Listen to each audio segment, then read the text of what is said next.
Salam damai dan sejahtera di dalam nama Tuhan Yesus Kristus.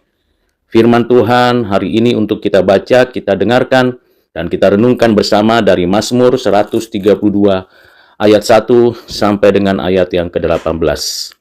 Demikianlah firman Tuhan. Nyanyian ziarah. Ingatlah ya Tuhan kepada Daud dan segala penderitaannya, bagaimana ia telah bersumpah kepada Tuhan, telah bernazar kepada Yang Maha Kuat dari Yakub. Sesungguhnya aku tidak akan masuk ke dalam kemah kediamanku, tidak akan berbaring di ranjang petiduranku. Sesungguhnya aku tidak akan membiarkan mataku tidur atau membiarkan kelopak mataku terlelap, sampai aku mendapat tempat untuk Tuhan, kediaman untuk Yang Maha Kuat dari Yakub. Memang kita telah mendengar tentang itu di Efrata, telah mendapatnya di padang Yaar. Mari kita pergi ke kediamannya, sujud menyembah pada tumpuan kakinya. Bangunlah, ya Tuhan, dan pergilah ke tempat perhentianmu, engkau serta tabut kekuatanmu. Biarlah imam-imammu berpakaian kebenaran dan bersorak-sorai, orang-orang yang kau kasihi, oleh karena Daud hambamu. Janganlah engkau menolak orang yang kau urapi. Tuhan telah menyatakan sumpah setia kepada Daud, ia tidak akan memungkirinya. Seorang anak kandungmu akan kududukan di atas takhtamu. Jika anak-anakmu berpegang pada perjanjianku dan pada peraturan-peraturanku yang kuajarkan kepada mereka, maka anak-anak mereka selama-lamanya akan duduk di atas takhtamu.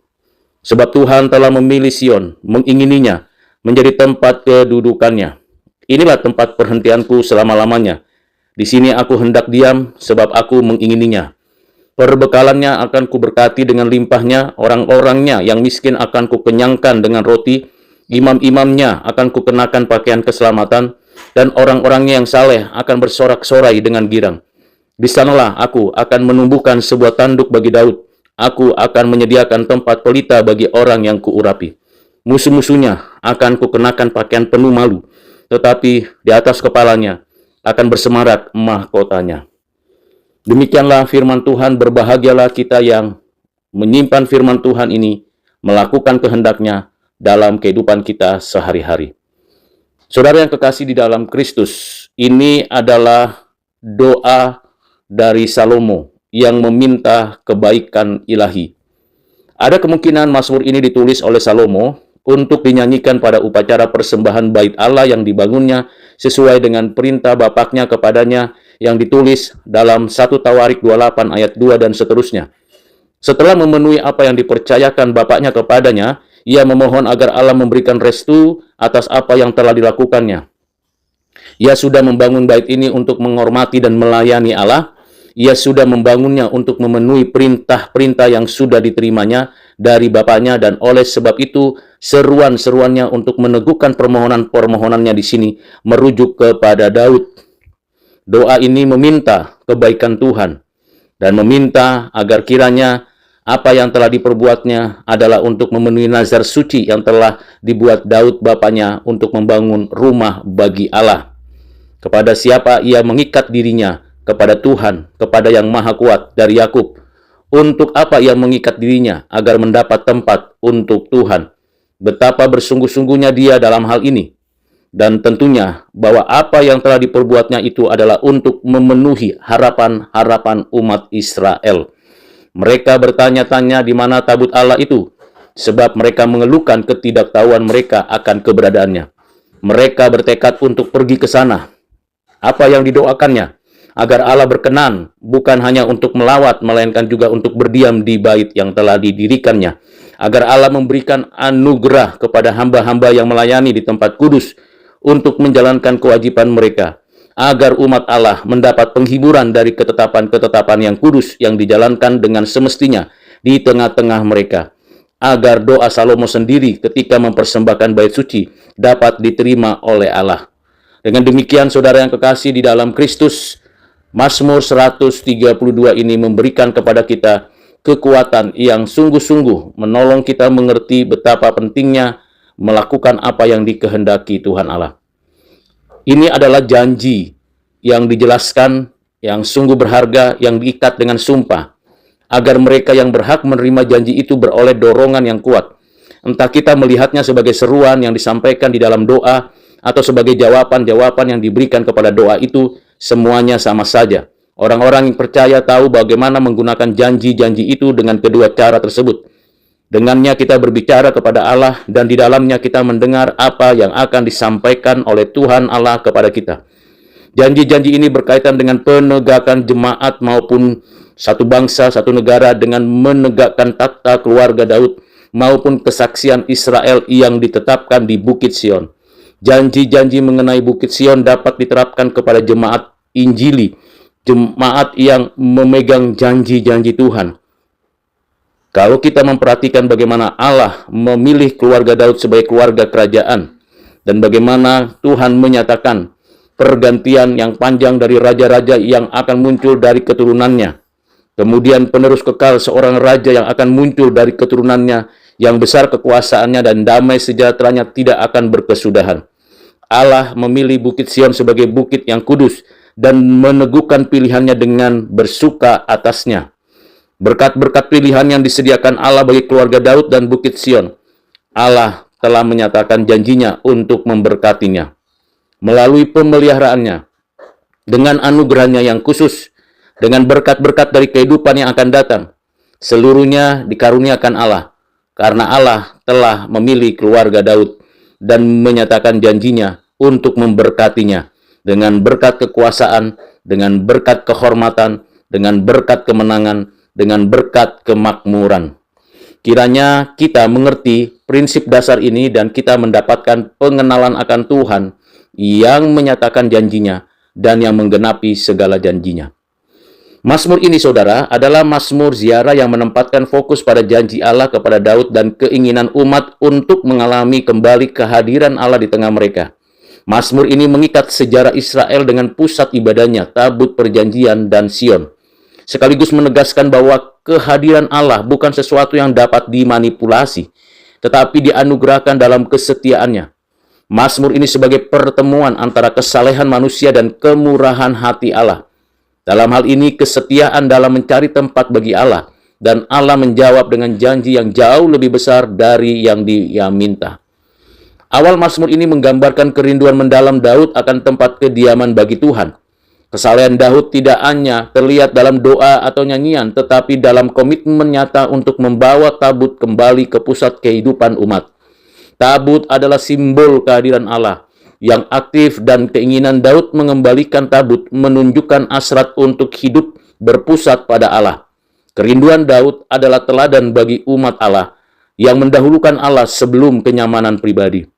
Referensi pada sumpah dan nazar Daud memperlihatkan kesungguhannya dalam mengutamakan Allah di atas kepentingan pribadi dan kerajaan. Sumpah Daud di sini bukan tindakan legalistik tetapi ekspresi komitmen rohani. Sumpah dalam perjanjian lama menunjukkan bahwa sumpah yang benar selalu disempatkan dan ditempatkan Allah sebagai pusat orientasi. Nazar Daud sebagai tanda kerajinan rohani, kerinduan mendalam untuk melihat Allah dihormati melalui keberadaan bangsa. Mazmur ini kemudian memunculkan memori sejarah, tabut yang pernah berada di Efrata dan di ladang Yaar. Ini menunjukkan perjalanan panjang tabut sebelum mencapai Sion. Kisah ini memperlihatkan bahwa kehadiran Allah berjalan bersama umatnya dalam sejarah dan tidak pernah terputus oleh kelemahan manusia. Mengingat perjalanan tabut adalah tindakan mengingat karya Allah yang setia memimpin umatnya. Permohonan umat agar Tuhan bangun dan masuk ke tempat perhentiannya menunjukkan kesadaran bahwa kehadiran Allah tidak otomatis mengikuti struktur bangunan. Saudara yang kekasih di dalam Kristus, bait dalam Mazmur ini tidak bersifat magis. Kehadiran Allah harus diundang melalui kerendahan hati dan ibadah sejati. Doa ini adalah bentuk kerinduan akan hubungan bukan sekedar ritual. Umat Tuhan menginginkan Tuhan tinggal di antara mereka, bukan hanya membangun rumah baginya. Karena itu saudara yang kekasih di dalam Kristus, bagian Mazmur ini berbicara tentang imam-imam yang mengenakan jubah kebenaran dan umat Allah bersorak dengan sukacita menunjukkan ideal ibadah yang bersifat kolektif. Mazmur ini menekankan bahwa kehadiran Allah membawa transformasi moral, kebenaran, dan transformasi emosional, sukacita. Kebenaran menjadi pakaian yang menandai umat Allah memiliki keberadaan Allah dan sebagai milik Allah. Sedangkan sukacita adalah buah dari kehadirannya.